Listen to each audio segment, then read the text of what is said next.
Hi friends, Swaranjali आपली महाराष्ट्रीयन रेसिपीमध्ये आपले स्वागत आहे। चला तर मग आज बनवूया आपला मुंबई फेमस वडापाव। त्यासाठी लागणारे साहित्य, मी इथे मध्यम आकाराचे 6 ते 7 बटाटे घेतलेले आहेत। त्यासाठी लागणारे वाटण, लसणाच्या पाकळ्या, आलं, हिरव्या मिरच्या, कोथिंबीर आणि जिरं। बेसन पीठ साधारण 250 ग्रॅम आहे आणि तळण्यासाठी हिरव्या मिरच्या। आता आपण बटाटे उकडण्यासाठी टाकूया। बटाटे स्वच्छ धुवून घेतलेले आहेत। आता आपण गॅसवर उकडण्यासाठी त्याला ठेवून देऊया। आता आपण हे मिक्सरला बारीक करून घेऊया।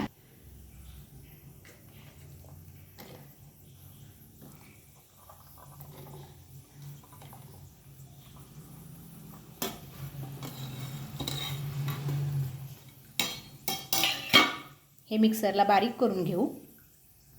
आता हे मिक्सरमधनं बारीक वाटून घेतलेलं आहे। आता आपण बेसन पीठ हे पाण्यात मिक्स करून घेऊ।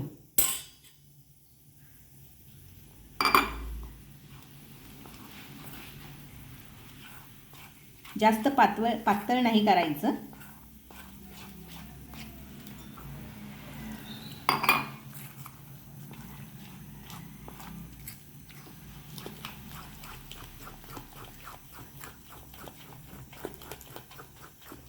यातल्या सगळ्या गुठळ्या मोडल्या पाहिजेत।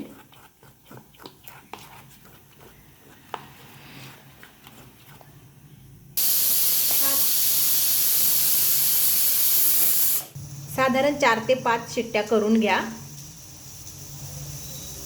चवीपुरतं मीठ टाकून घ्या। मिक्स करून घ्या।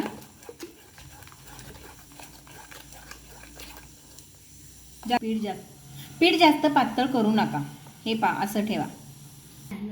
आता आपले बटाटे उकडलेले आहेत, त्याला आता आपण स्मॅश करून घेऊया। सोलूया आणि स्मॅश करून घेऊया। आता आपण हा बटाटा स्मॅश केलेला आहे। आता याच्यात आपण जिरं टाकून घेऊ। जिरं छान फुललं की कढीपत्ता आणि वाटलेलं वाटण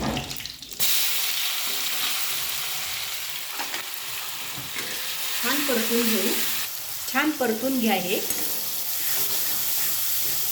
एक छोटा चमचा हळद टाकून घ्या। आता आपण स्मॅश केलेला बटाटा टाकून घेऊ। चवीनुसार मीठ टाकून घ्या आणि छान एकजीव करून घ्या। छान हलवून घेतले बघा, हे छान एकजीव झालेला आहे। आता हे कढईतनं एका प्लेटमध्ये काढून घेऊ। हे थंड होण्यासाठी एका प्लेटमध्ये काढले आहे। कढईत तेल तापत ठेवलेलं आहे, तोपर्यंत आपण हे वडे करून घेऊया। भिजवलेल्या पिठात चिमूटभर सोडा टाकून घ्या। आधी आपण या मिरच्या तळून घेऊया आणि तळण्याच्या आधी या मिरच्या आहेत ना, अशा फोडून घ्या, नाहीतर तेलात फुटण्याची शक्यता असते। तेल अंगावर उडू शकतं।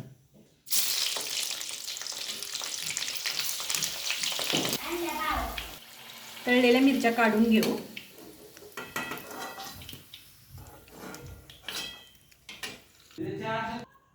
आता आपण वडे तळून घेऊया। हे पहा,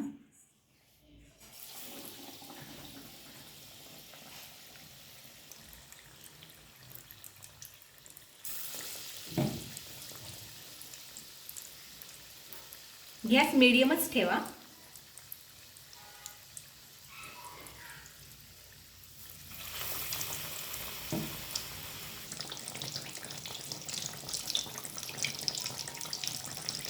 हे पहा, किती छान झालेत वडे। आता आपण याला काढून घेऊया।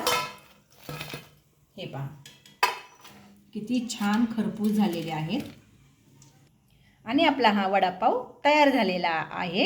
हे पहा, किती छान दिसतोय।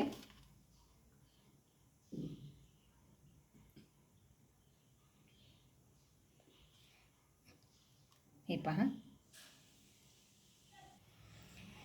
ही रेसिपी आवडली तर लाईक, शेअर, सबस्क्राईब करा। बाय।